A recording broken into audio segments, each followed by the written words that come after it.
እግዚአብሔር አብ አንድያ ልጅ the begotten son ወይንም ብቸኛውን የእግዚአብሔር ልጅ አንድ ነው ያለው አንዱን ሰጥቶን ነው። አማል ካዲያ ዳፋና ማካሶቫ በጣም ብዙ ሰዎች ግራ ይገባቸዋል። እንደው አምላክ እንዴት እንደዚህ ያደረገ እኛ ራሱ ይገርመናል። እግዚአብሔር እኛን ሲወድ እግዚአብሔር አብ አንድ ብቸኛ ልጁን ሰጥቶን ነው። የባህሪ ልጁን ሰጥቶን ነው። የባህሪ ልጁን ሰጥቶን ነው።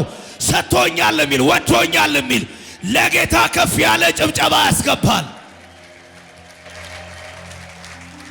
እግዚአብሔር ወልድ ሲወደን ዝም ብሎ አይደለም የሚወደደን ራሱን ያው ዝም ብሎ አይነት አሟሟት አይደለም። ነቢያት ለመተንበይ የከበዳቸው አሟሟት ማለት ፍጹም ሰው ሆኖ በዚህ ምድር ተመላልሶ ፍጹም አምላክ የነበረ ከዘላለም የነበረ በአንድ ስፍራ ማለት በአንድ ስፍራ መገኘት የማይችል ሁሉ በሁሉ የሆነ በጠባብ ደረት ውስጥ ተወስኖ ማለት ሰው ሆኖ ያውም ሲመጣ የሆነ የሀብታም ልጅ ሆኖ አይደለም። ሲመጣ የሆነ የንጉስ ልጅ ሆኖ አይደለም። ከሆነ ቤተሰብ ውስጥ የሆነ እንጨት ከሚሰሩ ቤተሰብ ውስጥ መጥቶ ለኔና ላንተ ሲል መልአክ ቅዱስ ቅዱስ የሚሉት ፊታቸውን ሸፍነው ከዘላለም በፊት እያመሰገኑት የነበረ ቀን የሚባለው ቀን ከመምጣቱ በፊት ብርሃንና ጨለማ ከመቀያየራቸው በፊት የምንቆጥረው ቀን ከመምጣቱ በፊት መልአክ ያመልኩት የነበረ ይሄ ጌታ ከፍ ያለ ጭብጨባ ራሱን ሰጥቶናል። በጣም ነው የሚገርመኝ። ራሱን ሰጥቶናል። ለዚህ ነው ኢሳይያስ ማን ያምናል? አሁን ይሄንን ምን ብዬ እናገራለሁ አለ። ማን ያምናል? የእግዚአብሔር እስክንድ ለማን ተገለጠ አለ። እግዚአብሔር ተአምራት ወይንም እግዚአብሔር ድንቅ ያደረገው ወይንም የእግዚአብሔር ኃይል የተገለጠው ባህር እንደ ግድግዳ ሲቆም ነው አይደለም አለ እና አምላክ ሰው ሲሆን ነው አለ ኢሳይያስ። ይሄ ማንም የማያምነው ነው አለ። ትልቁ ትንሽ መሆን በጣም ይከብዳል እኮ አይደል? እኛ እንኳን የክብር ስፍራችንን መልቀቅ አንወድም አይደል እንዴ? ንጉሱ ለኛ የሆነ ነገር አይሆንም እኮ አይሆንም ማለት በጣም ይከብዳል። ትልቅ ሁሉ ቦታ በሁሉ ይሆነ ሰው ሆነ ስትል ያመኛል። እኔ ፍቅሩ ያመኛል፣ ያደረገው ያመኛል፣ የሰራልኝ ያመኛል፣ የከፈለው ያመኛል። ታዲያ መጥቶስ ነገሰ አልነገሰም? መጥቶ ተሰቀለ።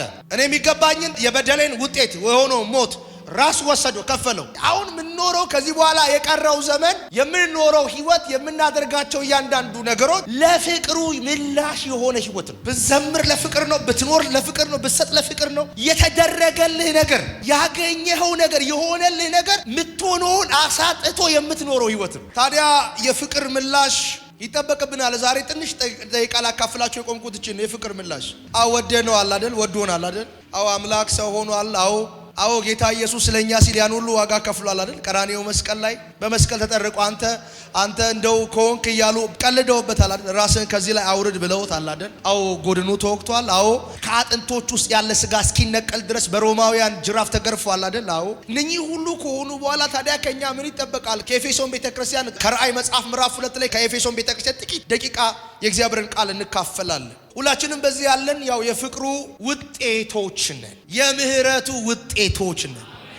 ዛሬ የምናነሳት ቤተክርስቲያን የኤፌሶን ቤተክርስቲያን በፍቅሩ የተወለደች የመጀመሪያይቱ ቤተክርስቲያን ወይ ፊተኛ ከነበሩ አብያተ ክርስቲያናት መካከል የፊተኛዋ ቤተክርስቲያን ናት የኤፌሶን ቤተክርስቲያን። በዮሐንስ ራእይ ውስጥ ተጽፈው ካሉ ሐሳቦች መካከል በዛ ዘመን የነበረውን ችግርና መከራ እንዴት አድርገው መወጣት እንዳለባቸው በጽናት እንዲቀጥሉ፣ ሁለተኛ ደግሞ ሊመጣ ላለው የዘመን ፍጻሜ የሆነውን ሐሳብ ለማመልከት የተጻፈ መጽሐፍ ነው የራእይ መጽሐፍ። እና በዚህ መጽሐፍ ውስጥ በዛ ዘመን ውስጥ የነበረች በፈተና ውስጥ የገባችን አንዲት ቤተክርስቲያን ዛሬ ተመልክተን እንድንወጣ እፈልጋለሁ። እንድንጸልይ፣ እንድንዘምር፣ ጌታን እንድንባርክ እፈልጋለሁ። እንዲህ ይላል ምዕራፍ 2 ቁጥር 1 ጮክ ብለን ብናነበው ደስ ይለኛል። በኤፌሶን ላለው ቤተክርስቲያን መልአክ እንዲህ ብለህ ጻፍ። መልአክ ተብሎ የተጻፈው የቤተክርስቲያኑ መሪ ነው። ስለዚህ መልአክ የተባለው የቤተክርስቲያኑ መሪ ነው። እዛ ቤተክርስቲያን ውስጥ ያስተዳድር የነበረው የቤተክርስቲያኑ ሽማግሌ የሚወክል ነው። እዛ መልአክ እንዲህ ብለህ ጻፍ። 7ቱ ከዋክብት በቀኝ እጁ የያዘ በ7ቱ የወርቅ መቅረዞች መካከል የሚመላለስ እንዲህ ይላል፣ ስራህን፣ ጥረትን፣ ትዕግስትን አውቃለሁ። አንተ ዝም ብለህ አይደለም። በኤፌሶን ያለውን መሪ ነው እየነገረው ያለው። ስራህን አውቃለሁ፣ የእምነት ስራ ስትሰራ አውቃለሁ፣ የጽድቅ ስራ ስትሰራ አውቃለሁ። በእምነት የሆነው መታዘዙ ስታደርግ ስትፈጽም፣ የእግዚአብሔርን ቃል ስትታዘዝ አይቻለሁ። በጣም ደስ ብሎኛል ስላንተ አሉ። ያው ታውቃላችሁ አዲስ ኪዳን ማለት ህግ አልባነት አይደለም አይደል? ወደ ህይወት መንፈስ ህግ ተቀይሯል እንጂ የኦሪቱ የህይወቱ ህግ ወደ ህይወት መንፈስ ህግ ተቀይሯል እንጂ ህግ አልባ ወደ ሆነ ህይወት ውስጥ አልመጣንም። እና የኤፌሶን ቤተክርስቲያን በጣም ደስ በሚል ሁኔታ በስራ የተገለጠች ቤተክርስቲያን ነች። መሪዋም በስራ የተገለጠ መሪ ነው። ስራ አናቃለሁ ደግሞ የስራ ብቻ አይደለም፣ ጥረት ነበረው፣ ትጋት ነበረው። ዝም ብሎ አይነት አገልጋይ አልነበረም። በእያንዳንዱ የአገልግሎት ክፍሎች ውስጥ በቤተክርስቲያናት ውስጥ የነበረው እንቅስቃሴ ውስጥ በጣም ደስ የሚል ነገር ነበር። ቤተክርስቲያን ውስጥ ይሸት የነበረው ነገር ትጉዎች ነበሩ። በህይወታቸው የተመሰከረላቸውም ሰዎች ነበሩ። እሱ ብቻ አይደለም፣ ክፉዎችን ችላ ብለ እንዳላለፍካቸው ማለት ከሐሰት አስተምሮ አንፃር ልክ ያልሆኑ አስተማሪዎችን አልራራህላቸው፣ ችላ አላልካቸው።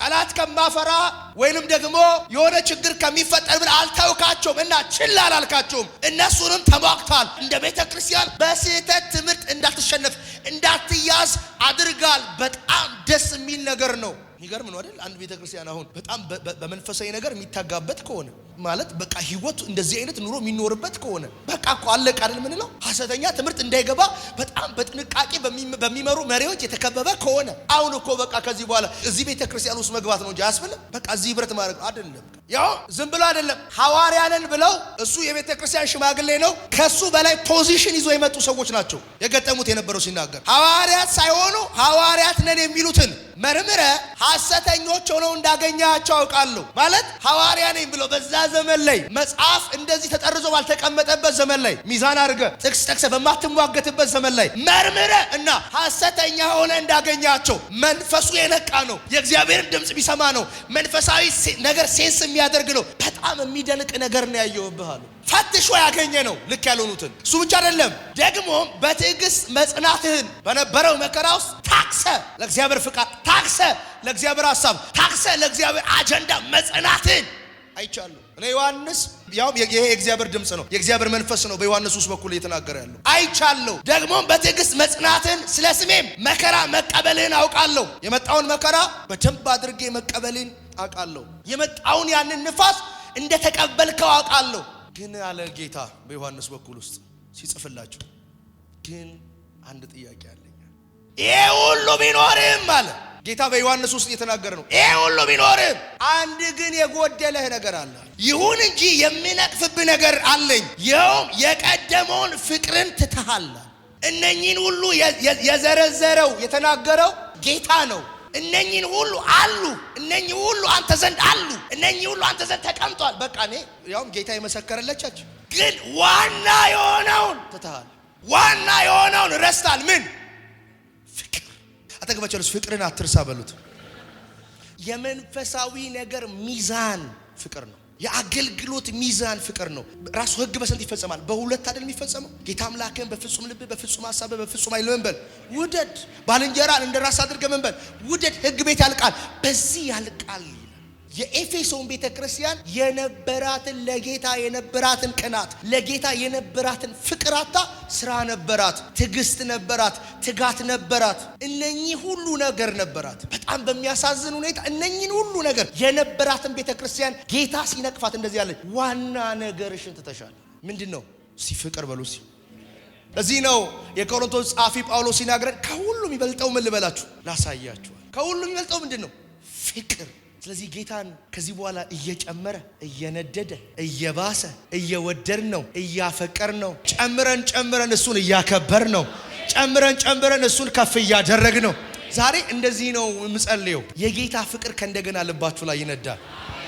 አሁን ግን ከዚህ በላይ የሚሆነው ምንድነው ካላችሁ የጌታ ፍቅር ልባችሁ ላይ እየከበደ ይመጣል።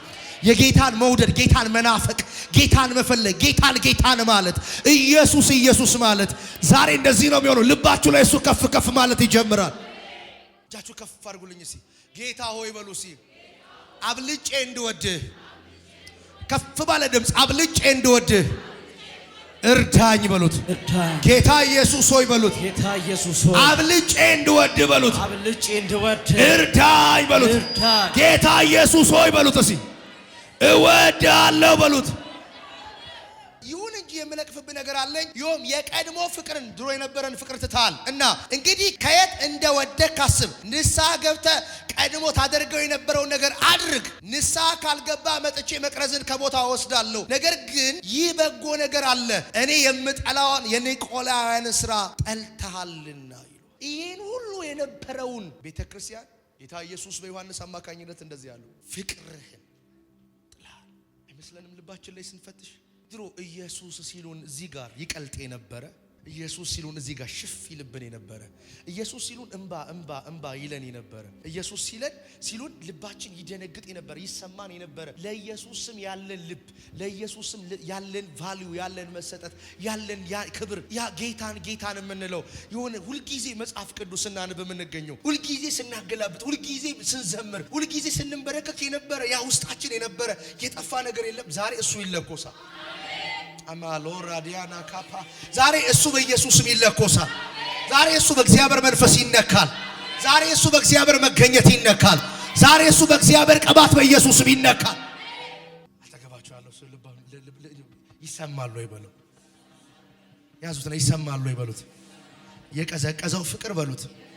ዛሬ ማታ በሉት ኃይል ይጨምራል በሉት። ጸልይ